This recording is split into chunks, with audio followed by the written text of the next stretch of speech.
કોઈ અવર જવર નહીં, આજુબાજુનો વિસ્તાર અને આ સાઈડનો રસ્તો જુઓ. અને અહીંયા તમને આ જોવા મળશે એક નહેર.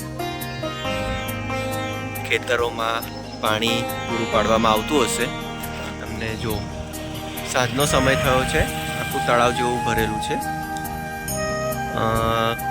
જ્યારે આ તળાવ ભરેલો છે ત્યારથી અહીંયાથી પાણી છલકાતું નીચે આવતું હોય. ચોમાસાની ઋતુમાં તો એનો નજારો જોરદાર લાગે છે. ખૂબ જ સરસ જગ્યા છે.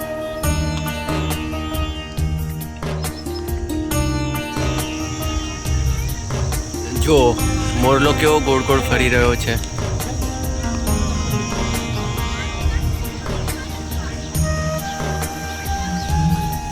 આ અહીંયાથી આપણે અંદર પ્રવેશવાનું છે. સામેથી આપણે આવ્યા, ઘણી ખરી ગાડીઓ બહાર પાર્કિંગ કરેલી છે. અને આ છે મંદિર અંદર પ્રવેશવાનું મુખ્ય પ્રવેશદ્વાર કે જેની ઉપર મોરલો આ પવનની હવાથી ગોળ ગોળ ફરી રહ્યો છે. નમસ્કાર મિત્રો, જય માતાજી સૌને. માં મેલડી માતાજીના જય જયકાર. અત્યારે આપણે પહોંચી ગયા છે સુરેન્દ્રનગર જિલ્લાના વસ્તડી ગામે આવેલા વસ્તડીના માં મેલડી માતાજી કે જેમને સામાકાંઠાવાળા મેલડી માતાજી તરીકે ઓળખવામાં આવે છે. આજે રવિવાર હોય, માતાજીનો તહેવારનો દિવસ હોય. આજે આપણે પહોંચી ગયા છે માતાજીના દર્શનાર્થે. મંદિર પહોંચતા પહેલાં માતાજીને ચડાવતા શ્રીફળ, કંકુ, ચૂડી, ચાંદા, નારિયેલ, માતાજીના 16 શૃંગાર વગેરે મળી રહેશે. અને અત્યારે આપણે પહોંચ્યા છે મેઇન એન્ટ્રન્સ ગેટે. દર રવિવારે અહીંયા આ પ્રમાણે મેળો ભરાતો હોય છે કે જ્યાં તમને નાની મોટી એવી ચીજ વસ્તુઓ મળી રહેતી હોય છે. અહીંયા તમને માતાજી ભગવાનના ફોટાઓ વગેરે મળી રહેશે. અહીંયા ફોટો પણ તમે પાડી શકો છો. નાના બાળકોને રમતગમતના એવા સાધનો પણ ઉપલબ્ધ છે. નાનું એવું બજાર ભરાતું છે. સાંજનો સમય થયો છે, બજાર બંધ થઈ રહ્યું છે કારણ કે આ વનવગડાવાળો વિસ્તાર હોય છે.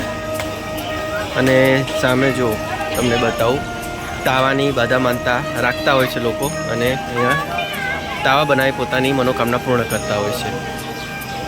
રમકડાઓની પણ દુકાનો છે. ઘણા બધા અહીંયા લોકો માતાજીના દર્શનાર્થે આવતા જતા જોવા મળી રહ્યા છે. આ મેલડી માતાજીના મંદિરની એક ખાસ વાત કહું તો અહીંયા મંદિરે તમને ઠેર ઠેર નાના મોટા બકરીઓ રમતા જોવા મળશે. અને અહીંયા એક આ લીમડાનું વૃક્ષ છે. તમે જોઈને અંદાજો લગાવી શકશો કે માતાજી અહીં આવેલા લોકોની એટલી બધી મનોકામના એટલી જલ્દી પૂર્ણ કરે છે કે લોકો પોતાની મનોકામના બાધા પૂર્ણ થતાં અહીં આવી ફોટા લગાડતા હોય છે. જુઓ, આટલા બધા ફોટા લાગેલા છે. સામે માતાજીનો પ્રસાદ પણ આપી રહ્યા છે. અને આ છે સામાકાંઠાવાળા માં મેલડી માતાજી. જય માં મેલડી માતાજી.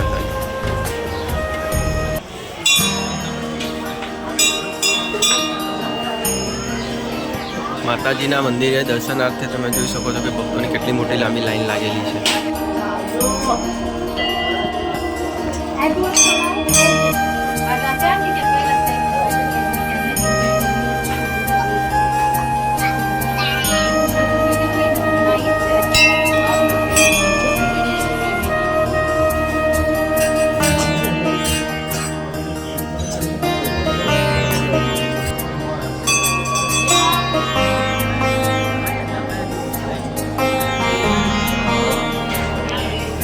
દર્શનાર્થે અત્યારે તમે જોઈ રહ્યા છો કે કેટલી મોટી ભક્તોની દર્શન માટે લાંબી લાઈન લાગેલી છે.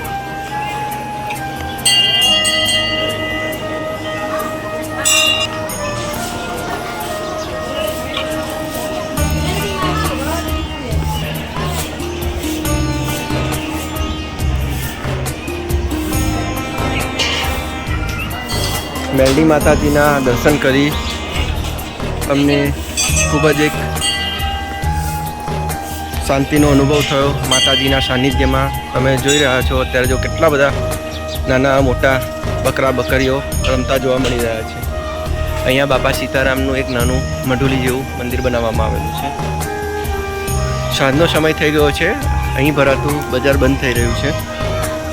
અહીંયા બેસીને માતાના સાનિધ્યમાં પૂજા અર્ચના કરવાની મજા જ કંઈક અલગ આવે છે.